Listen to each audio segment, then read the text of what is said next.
Once upon a time, Buddha was walking with a disciple. They vowed not to marry or to be in the company of female friends. They were not allowed to even talk to women. They had decided that this was the path to God. They wanted to focus on enlightenment.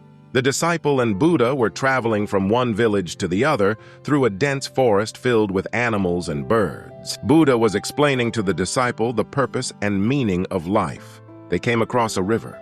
The river was deep and the currents were fast.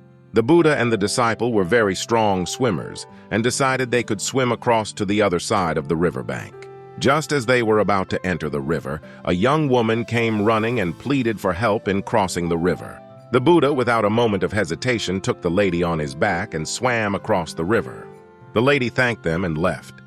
The disciple and the Buddha walked in silence for a long time after that. They reached the village they had set out for and were about to retire for the day, when finally the disciple asked him the question that had been bugging him for the entire time during the walk from the river to the village. "Oh, great Buddha, I don't mean to be impertinent, but a question has been at the back of my head for a long time.